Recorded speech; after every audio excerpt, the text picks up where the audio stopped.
வணக்கம். இன்றைக்கி கிட்டு சமையலில் ஒரு ஃபிஷ் கறி பண்ணுறது பார்க்கலாம். இது வந்து ட்ரை நெத்தலியில் நான் பண்ணியிருக்கேன், அவியல் பண்ணியிருக்கேன்.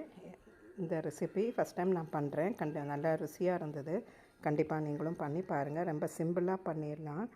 இப்போ நெத்தலியை வந்து நல்லா க்ளீன் பண்ணிக்கணும். அதில் உள்ள அழுக்கெல்லாம் போகணும்.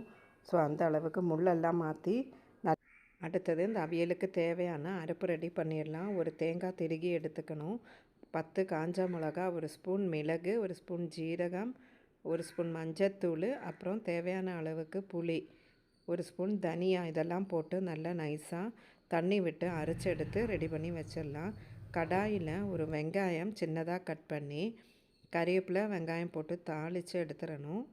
இன்னொரு சட்டியில் வந்து இந்த அரைச்சி வச்சுருக்கிறத போட்டு உப்பு போட்டு தேவையான புளி இன்னும் கொஞ்சம் தேவையான விட்டு நல்லா திளைக்க விடணும். இதில் இன்றைக்கி நான் மாங்காய் எதுவும் போடலை, ப்ளெயினாக பண்ணியிருக்கேன். ஸோ இந்த அரைப்பு வந்து நல்லா திளைக்கட்டும். உப்பு தேவையான அளவுக்கு போட்டு திளைக்க விட்டணும். அப்புறமா அந்த வதக்கி வச்சுருக்கிற வெங்காயத்தையும் அதில் சேர்த்துக்கணும். பச்சை மிளகா தேவைன்னா சேர்த்துக்கலாம். நான் காஞ்ச மிளகாத்தூள் தான் காரத்துக்கு சேர்த்துருக்கேன். இந்த வெங்காயம் நல்லா வதங்கணும். வதங்கின பிறகு அந்த குழம்பு கூட சேர்த்துக்கணும். அதுக்கப்புறம் இது நல்லா திளைச்சி வந்த பிறகு நெத்தலி வாஷ் பண்ணி வச்சுருக்கிறத, ட்ரை நெத்தலி இது உடம்புக்கு ரொம்ப நல்லது.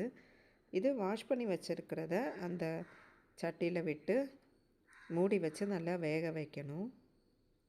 ரொம்ப நேரம் திளைக்க விடக்கூடாது. கிளறதும் பார்த்து கிளறணும், இல்லைன்னா ஃபுல்லாக பொடிஞ்சு போயிடும். நம்ம முள்ளெல்லாம் எடுத்து க்ளீன் பண்ணியிருக்கிறதுனால சீக்கிரமாக பொடிஞ்சு போயிடும். அதனால் பார்த்து மூடி வச்சு நல்லா வேக வச்சு எடுத்துக்கலாம். இது சாதத்துக்கு சப்பாத்திக்கு எல்லாமே நல்லாயிருக்கும். கண்டிப்பாக இந்த அவியல் பண்ணி பாருங்கள். உங்களுக்கு இந்த ரெசிபி பிடிச்சிருக்கா சொல்லுங்கள். தேங்க்ஸ் ஃபார் வாட்சிங் this video. Please do like, share and subscribe கிட்டு சமையல்.